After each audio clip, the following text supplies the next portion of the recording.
মোবাইলের স্ক্রিনে কোরআনের আয়াত ভাসমান থাকা অবস্থায় উজু ছাড়া মোবাইল ধরা যাবে কিনা?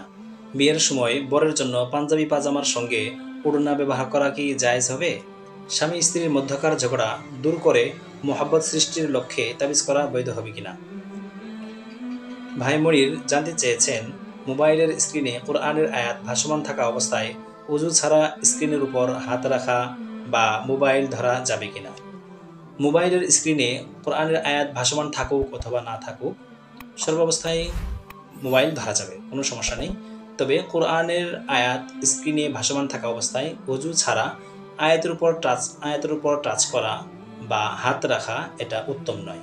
তবে কোরআন তেলাওয়াত করতে চাইলে তেলাওয়াত করতে পারবে এবং পৃষ্ঠা চেঞ্জ করতে চাইলে কোরআনের আয়াতের বা পৃষ্ঠার সাইড দিয়ে যে সমস্ত খালি জায়গা আছে ওই সমস্ত খালি জায়গাতে আঙুল দিয়ে টাচ করে পৃষ্ঠা পরিবর্তন করতে পারবে, স্ক্রল করতে পারবে।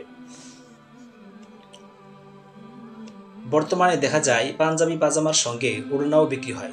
প্রশ্ন হলো, ছেলেদের জন্য ওড়না ব্যবহার করা জায়েজ আছে কিনা? রাসূল সাল্লাল্লাহু আলাইহি ওয়াসাল্লাম হাদিস শরীফে বলেছেন যে ওই সমস্ত ছেলে এবং মেয়েদের জন্য লানত যে সমস্ত ছেলেরা মেয়েদের পোশাক আশাক ব্যবহার করে বা রূপ ধারণ করে, এবং ওই সমস্ত মেয়েদের জন্য লানত যে সমস্ত মেয়েরা ছেলেদের পোশাক আশাক বা ছেলেদের রূপ ধারণ করে। অতএব ওড়না হচ্ছে মেয়েদের পোশাক, অতএব এই ওড়না ছেলেদের জন্য ব্যবহার করা জায়েজ হবে না, কোনো মতেই জায়েজ হবে না। স্বামী স্ত্রীর মধ্যকার ঝগড়া দূর করে মোহাব্বত সৃষ্টির লক্ষ্যে তাবিজ করা যাবে কিনা? স্বামী স্ত্রীর মধ্যকার ঝগড়া দূর করে মোহাব্বত সৃষ্টির লক্ষ্যে তাবিজ করার অবকাশ আছে, তবে কিছু শর্ত সাপেক্ষে। শর্ত হলো যে তাবিজ করে তাকে অধীনস্থ করে না নেওয়া, অর্থাৎ গোলাম বানিয়ে না নেওয়া। দ্বিতীয় নম্বর হচ্ছে যে শরীয়ত বিরোধী কোনো কিছু না থাকা।